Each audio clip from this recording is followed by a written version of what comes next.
आज इमरान खान की मीडिया से इंटरेक्शन में एक बड़ी इंपॉर्टेंट स्टेटमेंट है जिसको आज के प्रोग्राम में हम डिस्कस करेंगे। इमरान खान ने बराह रास्त फ़ौज से बातचीत करने के लिए मीडिया से बड़े वाज़े अंदाज में अपनी आमादगी का इजहार किया। अब मज़े की बात यह है कि इमरान खान की आमादगी से लाजमी मतलब नहीं है कि दूसरी तरफ जनरल आसिम मुनीर भी इंतजार में बैठे होंगे कि इमरान रजामंदी का इजहार करेंगे तो भाग के जाके बातचीत शुरू करनी है। ये काफ़ी मुश्किल मरहला होगा।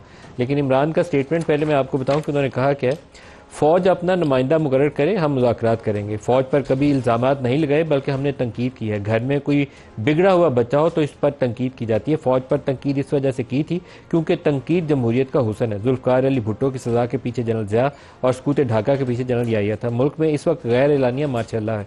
मुज़ाकरात के लिए पहला मुतालबा है चोरी किया गया मैंडेट वापस किया जाए। दूसरा मुतालबा गिरफ्तार कारकुनान की रहाई और मुकदमात का खात्मा है। अगर 9 मई में, ये बड़ी इंपॉर्टेंट लाइन है, अगर 9 मई में पीटीआई का कोई बंदा मुलव्वस है तो ज़रूर सजा दें।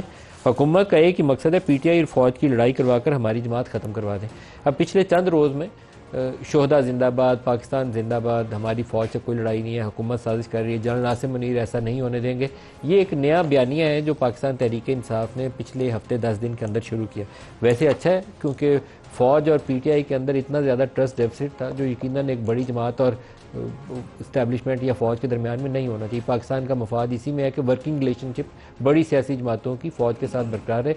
फ़ौज के कंधों पर चढ़कर हुकूमत में आना वो भी पाकिस्तान के मफाद में नहीं है, और फ़ौज से लड़ाई करके किसी जगह पे यलगार कर देना वो भी पाकिस्तान के मफाद में नहीं है।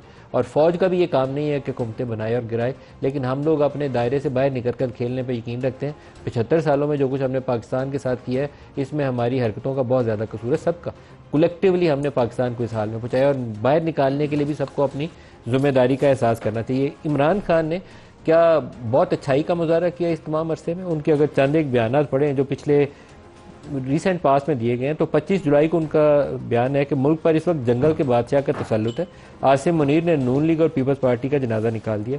25 जून का बयान है कि मुल्क पर बदतरीन शख्सी आमरीत है, डिक्टेटरशिप है। 17 जून मोहसिन नकवी का आसिम मुनीर से ख़ानदानी मुरासम है, मोहसिन नकवी इनके फ्रंट मैन। 17 जून जंगल के बादशाह जो बुनियादी तौर पर इस मुल्क में डोरियाँ हिलाता है को इदारों की तबाही का सिलसिला फ़ौरन तर्क कर देना चाहिए। 29 में हमीदुर रहमान कमीशन के मुताबिक फ़र्द वाहिद याहिया खान ने अपनी ताकत बढ़ाने की खातिर फ़ौज को नाकाबिल तलाफ़ी नुकसान पहुँचाया। 27 मई हर पाकिस्तानी को हमीदुर रहमान कमीशन पढ़नी चाहिए। वैसे हमीदुर रहमान कमीशन के हवाले से सबको इशू और पॉइंट रेज़ करना चाहिए, वो पाकिस्तान से गद्दारी नहीं है। लेकिन जो कुछ 9 मई को हुआ था उसके ऊपर इमरान खान अगर वाज़ेह लाइन ड्रॉ करें, ये बताएं कि वो गलत काम हुआ था, तो फिर उनकी वो जो सियासी जद्दोजहद है ना उसको एक वाज़ेह लाइन दी जा सकती है। अभी वो कहते हैं कि मैंने अपनी पूरी सियासी जद्दोजहद में कभी दंगा फसाद या ऐसा कुछ किया नहीं है। तो 9 मई क्या था, या डी चौक के अंदर जिस दिन पार्लिमान पे या पीटीवी स्टेशन पे अटैक हुआ था वो क्या था, जब तक उन चीज़ों की वजाहत ना दें तो ये नहीं कह सकते कि गैर तशद्दुद से उन्होंने सियासत को आगे बढ़ाया। इस तरह के लंबे बयान की फहरिस्त है हमारे प्रोड्यूसर साहब ने निकाली है जो पिछले 2 साल में हर मुख्तलिफ मौके के ऊपर उनके बयान आते रहे, और हर एक के अंदर जैसे उनका एक बड़ा पॉपुलर स्टेटमेंट है कि न्यूट्रल तो जानवर होता है। ये न्यूट्रल तो जानवर होता है पूरी उनकी कैंपेन थी। 10 अप्रैल 2022 से बात शुरू हुई और फिर वो कहते थे कि यहाँ के मीर जाफ़र और मीर सादक उन्होंने अमरीकी इशारे के ऊपर, अमरीकी इमाम के ऊपर उनकी हुकूमत गिरा दी। फिर यहाँ सिर्फ उन्होंने इस्तारा इस्तेमाल नहीं किया, उन्होंने फिर बताया कि मीर जाफ़र और मीर सादक कौन थे। फिर वो एक फ़ौज के सिपा सलार थे, उसकी भी उन्होंने वजाहत कर दी। तो यहाँ तक जाने के बाद रिवर्स गेयर इतना आसानी से काफ़ी एक मुश्किल मरहला है, लेकिन पीटीआई ने जो लाइन शुरू की है हो सकता है कि आइंदा साल 2 साल के अंदर उनके लिए गुंजाइश पैदा हो जाए। रातों सुबह फौरी तौर पर गुंजाइश मुश्किल लगती है। तो आज जो प्रोग्राम में हमारे साथ शुरका है उनका आपसे उनसे इस इशू पर भी बात करेंगे। और हुकूमत ने अभी पार्लियामान में थोड़ी देर पहले एक नया लॉ अमेंड करने के लिए तजवीज़ पेश की है, तरमीम पेश की है, एक बिल इंट्रोड्यूस करवाया है जिसमें इलेक्शन एक्ट को तरमीम तजवीज़ की गई है। एक तो जिस जमात ने मखसूस नशिस्तें जमा नहीं करवाई होंगी उनको मखसूस नशिस्तें नहीं मिलेंगी, और जो अरकान एक दफ़ा एक पार्टी को ज्वाइन करने का आज़ाद अरकान एफिडेविट साइन कर दें उनको बाद में पार्टी बदलने का इख्तियार हासिल नहीं होगा।